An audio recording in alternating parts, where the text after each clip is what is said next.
Alright, so this video is titled Why Cali, Arnis, Eskrima, and Other Stick Arts Suck. So let's get right into it. So you go to a stick fighting oriented martial arts school and you have fun during your first free lesson. In fact, you had so much fun and you sign up for a class, you buy the uniform with the patches, and you get what your instructor considers the perfect set of fighting sticks. After a year or so of earnest practice, you may become so good that you are even amazing yourself during free flow drills. But then the day may come. So here's scenario number one. You and your girl head out to a sports bar, you're having a good time with friends, when you hear a loud slap somewhere behind you, followed by a woman's scream. When you turn around, you see that your buddy's girlfriend is on her knees covering her face. Your friend pushes out a large guy standing over his girl. And the large guy moves a little and then quickly fires a right hand that drops your buddy on his ass. The big guy bends down and begins to rain blows on your friend's head. Your girl moves in to help, and the big guy quickly dispatches her with a backhand, then throws a couple more punches at your buddy's head. Your girl is screaming at you, "Do something now." If you had your sticks, or even just one, you know you could confidently come to the rescue. But in reality, you don't carry your sticks with you. Especially not all the time. On top of that, your hand-to-hand is weak because you spend 70% of your martial arts training using your sticks. You notice the guy beating your friend is not just big, he's ripped. And he moves smoothly and competently. Your buddy is getting his brains beat in, and you have to do something. You begin to move toward the big guy, and he sees you. You throw a punch, but it's mostly intercepted, and you just graze his ear. You notice after the punch that you're very close to him. Much closer than you ever are while you're doing your free flow drills. The last thing you see is an elbow coming down at you. Seconds later, you return to consciousness. You're laying on your back. Your girl is cradling your head in her lap as she kneels on the floor. Nearby, 3 burly bouncers are piled on top of the attacker. Your nose is pounding and you see your girl's hands are covered in blood. You know the blood is from your smashed in nose. You don't yet know that there is also a 1-inch deep gash, or a 1-inch wide gash on your brow. The story you will tell for years will always end with, "If I had my sticks, I would have kicked that guy's ass."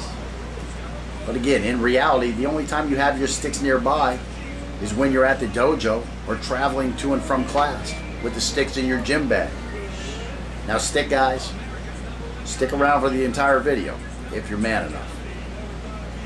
In general, dedicated gun guys carry as often as they can. Dedicated knife guys carry even more. Now I don't know a lot of dedicated stick guys, but I have never even seen a guy carrying a collapsible baton unless he was an LEO or a security officer role, and only once did I see a stick pulled in a bar fight, and it was by the bar owner as he came from behind the bar to break up a fight. It's just a fact that almost no one carries around their sticks in today's modern society, unless he's an LEO or a security officer role. The question is, why would anyone spend hundreds of hours training with a weapon they are unlikely to have when the shit hits the fan? It doesn't make sense. Okay, let's give scenario number 2 a try. Let's put you in a place where you do have your sticks handy because you carry them in the car, or you keep 1 or 2 of them by your front door. Meanwhile, just outside your car or your front door, your niece is getting her pumpkin smashed in by the neighborhood delinquent who is disrespected by her lack of entrance. Ta-da-da! You grab your sticks, exit the door, and you start stroking. Well, I hope your sticks are constructed for serious business. If they're made out of durable hardwood, if they aren't made out of a durable hardwood, and if they aren't an inch thick or thicker, I hope your target is some kind of pussy. Weight is critical to carry momentum into the target after the initial contact with the target, and the thickness increases weight and decreases the chances that the stick will break from maximum contact. Remember, the object you are striking is not firmly mounted and is mostly covered by soft tissue. The body is designed to absorb impact. Are your sticks designed to deliver enough of it? Now, when you're talking about the right kind of stick, I've kept this old school style, I believe it's hickory, nightstick type, Bruce Lee, what was that, Enter the Dragon type, little red here if you want, type stick in my car for several years. And I'm not going to go into details, but I have 2 knockouts on it and several other victories. And I'm not what I consider a stick guy. But this is the right kind of stick. Now, if you do have the right kind of sticks, are those the ones you train with? Or all of a sudden when the shit hits the fan, are you going to be using something you're not familiar with? When things are happening at the blink of an eye, you need to know how a more serious stick is going to affect your abilities. Those whippy techniques you snap off with those 22-inch, 3/4 diameter rattan sticks are going to be significantly slower when you have a 1.5 inch thick 24 inch long piece of hickory in your hand. So let's say you do have the right weapon. Stop the video now and go watch my video, Sticks Are Impotent. These are guys who have the right kind of weapons. Then come back and watch the rest of this video. Again, go watch my video, Sticks Are Impotent, and watch 2 serious beatdowns that just last a long, long time, and neither guy is really what I call incapacitated. They're outnumbered heavily, but they really weren't incapacitated if they wanted to fight back. Alright, so hopefully you took a minute and you looked at that video. The violence in the video, Sticks Are Impotent, is the kind of violence you would have to administer to stop a determined threat. You did notice that these were big, capable men who were using the right kind of stick, right? How effective was the beating in getting the men to comply? If you have to beat someone down with your stick or sticks, do you want them to cease doing whatever they are doing that you are beating them for? At exactly what point did these beatings go from justified to unjustified? Could the exact moment have been murky to determine for the guy doing the beating?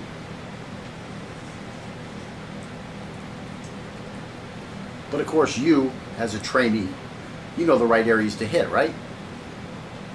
Something that will crush his knee or ankle, making it impossible for him to walk, right? What about if it causes a permanent injury? You win, but maybe the guy owns your house and your car after the lawsuit. Oh, but you have the balls to crack this guy's skull open and follow up with another strike that causes a depressed skull fracture that sends him into the funky chicken dance. In about 30 seconds, death stops his involuntary twitching and foaming at the mouth. Now he can't prosecute you. Oh, but the court decides the second strike wasn't needed, so you can get back to stick fighting practice in 5 to 10 years after your incarceration ends, if you get lucky and get involuntary manslaughter. Nice job, you won the fight. I don't know if you're going to be able to see this, but up here is a scar.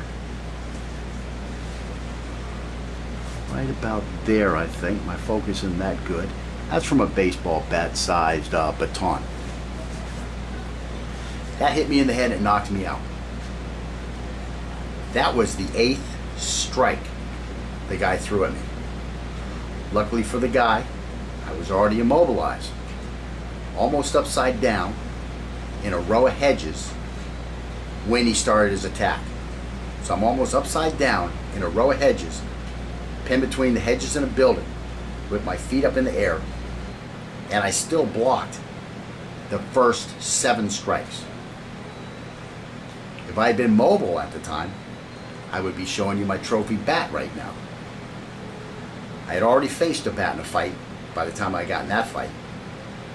And though my footwork kept me from being hurt bad, a lot of dojo instruction after that had me ready for the next time. unless I was upside down in a row of hedges. But there's still a legitimate reason, even with all this negativity, there is still a legitimate reason to study stick fighting. But none of the stick schools focus on it. The legitimate reason is the weapon of opportunity. Look around you. Is there a sturdy picture frame hanging on the wall? There's 4 sticks. If you're in a bar, is there a pool cue nearby? Snap it in half over your knee and you have 2 sticks to go dose a parrots on. Is there a windshield cleaner? You can break the windshield cleaner part off if you're at a gas station, you use a stick, or you can use a stick with the windshield cleaner part on it.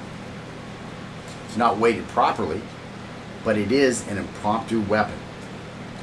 Is there one of those paper towel holders like they have at Hooters? Again, you've got an impromptu weapon. Weapon of opportunity. Is there a bottle of liquor? Hopefully Galliano, that nice long bottle. Is there a tree branch? Is there a hand broom? All these can be used as a stick in the role of weapon of opportunity. The list can go on and on. But I'd still probably rather have just a chair or a bar stool or a garbage can lid. All these would work great to fend off a threat. As for the bottle of liquor, I'd rather use it as a projectile. The problem is, who in the heck is going to wield most weapons of opportunity with any level of skill? The guys at the school you train at all have their beliefs on what make their sticks the best, and they can tell you what makes other sticks so bad. Their sticks are balanced, have a uniform shape, they're the right width, length, and weight. All these things help them work the best for them during the class. Your weapon of opportunity isn't going to have any of those qualities unless you're very lucky. But as we have already seen, since you're not going to have your stick when you are likely to need it, you will probably be unfamiliar with the physics of a weapon of opportunity if you can find one. Thus, a wise stick fighting instructor should require his intermediate and advanced students to find a different club weapon of opportunity each week and to work with it in class for part of the week. That's more realistic than working with the perfect stick all the time. Because again, you're not going to have the perfect stick on the day you need it. The problem is, with this type of training, your stick that you bought from the dojo is going to last longer. And you won't need to buy a new one from your instructor. The problem is that teaching you is his job, and he needs the money. He is teaching you a modern system which has lost the reality-based concept that its founders learned on the battlefield. His survival doesn't depend on the art like the founders' lives depended on the art. The only thing his art that he depends on his art for is to pay his mortgage. So to all you stick fighters, you keep practicing those patterns with those perfect sticks. Good luck. You're going to need it if stick fighting is your primary art. But no hard feelings. I love training with sticks. I love FMA. What I am trying to sell is that you have to put it in perspective. If you want to be able to defend yourself in the most lethal manner in the shortest amount of time, get a firearm and get some legitimate training. If you can't compete an IDPA course with a competitive time, you aren't ready to fight competently with a firearm. If you can't arm yourself with a firearm for some reason, or to have a backup plan for your firearm, the second most lethal manner is to arm yourself with the longest knife you will carry regularly.